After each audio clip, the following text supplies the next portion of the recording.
আজকের আলোচনা নাট্যকার দীনবন্ধু মিত্র। দেখো, নাট্যকার দীনবন্ধু মিত্র কিন্তু আমাদের এসএলএসটি পরীক্ষায় আছে, স্কুল সার্ভিস কমিশনের, আবার পিএসসি সিলেবাসেও কিন্তু আছে।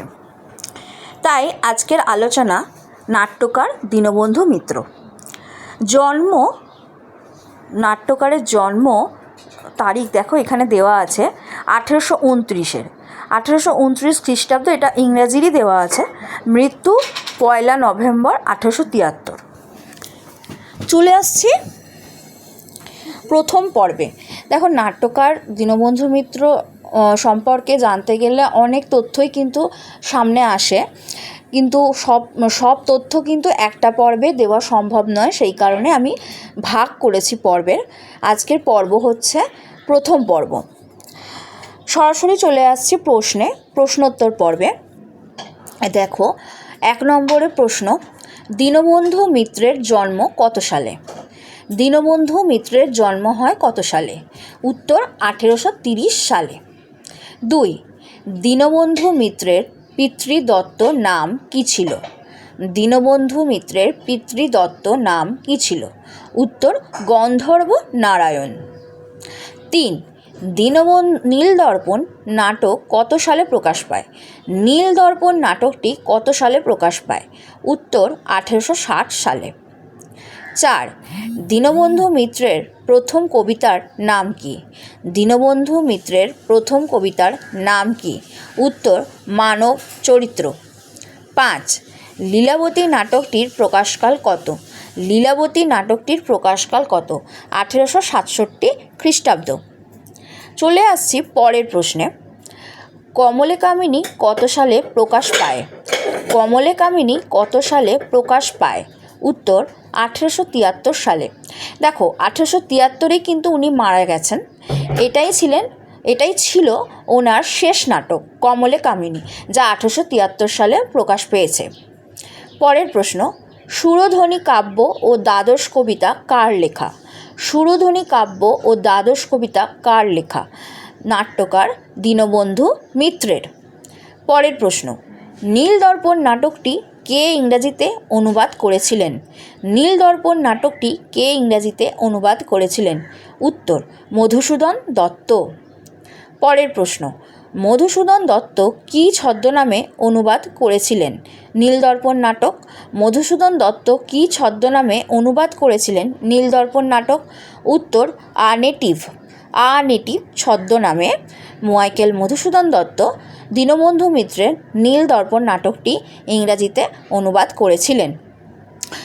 তারপরের প্রশ্ন, নীলদর্পণ নাটকটির বিষয়বস্তু কী? নীলদর্পণ নাটকটির বিষয়বস্তু কী বা কী ছিল? উত্তর নীল চাষিদের ওপর ইংরেজদের অত্যাচার নিয়ে লেখা এই নীলদর্পণ নাটক। নীল চাষিদের ওপর ইংরেজদের অত্যাচার নিয়ে লেখা এই নীলদর্পণ নাটক। চলে আসছি পরের প্রশ্নে। নীলদর্পণের ইংরাজি অনুবাদের নাম কি? নীলদর্পণের ইংরাজি অনুবাদের নাম কি? উত্তর Nildarpan or the Indigo planting mirror.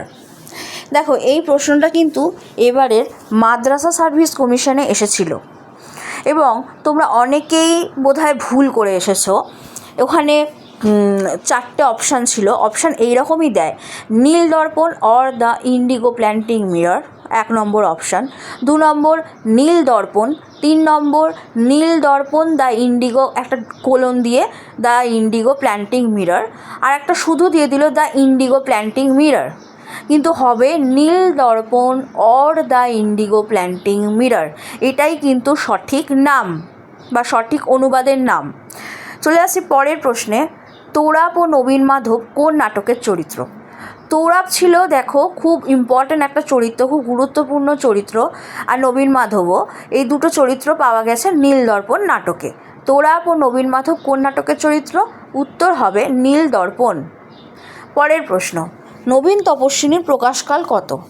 নবীন তপস্বিনীর প্রকাশকাল কত? এটা কিন্তু দীনবন্ধু মিত্রের একটি বিখ্যাত নাটক, 1863 খ্রিস্টাব্দ। 14, নবীন তপস্বিনী কাকে নাট্যকার উৎসর্গ করেছিলেন? এই নবীন তপস্বিনী নাটকটি নাট্যকার দীনবন্ধু মিত্র কাকে উৎসর্গ করেছিলেন? উত্তর বঙ্কিমচন্দ্র চট্টোপাধ্যায়কে। পরের প্রশ্ন, দীনবন্ধু মিত্রের শেষ নাটক কোনটি? দীনবন্ধু মিত্রের শেষ নাটক কোনটি? কমলে কামিনী। কমলে কামিনী। চলে আসছি পরের প্রশ্নে। কমলে কামিনীর প্রকাশকাল কত? কমলে কামিনীর প্রকাশকাল কত? 1873। পরের প্রশ্ন, শিখণ্ডী বাহন কোন নাটকের চরিত্র? শিখণ্ডী বাহন কোন নাটকের চরিত্র? উত্তর হবে কমলে কামিনী। কমলে কামিনী নাটকের চরিত্র, বিখ্যাত চরিত্র হলো শিখণ্ডী বাহন। চলে আসছি পরের প্রশ্নে। রাসমণি চরিত্রটি দীনবন্ধু মিত্রের কোন রচনার অংশ? রাসমণি চরিত্রটি দীনবন্ধু মিত্রের কোন রচনার অংশ? উত্তর হবে বিয়ে পাগলা বুড়ো।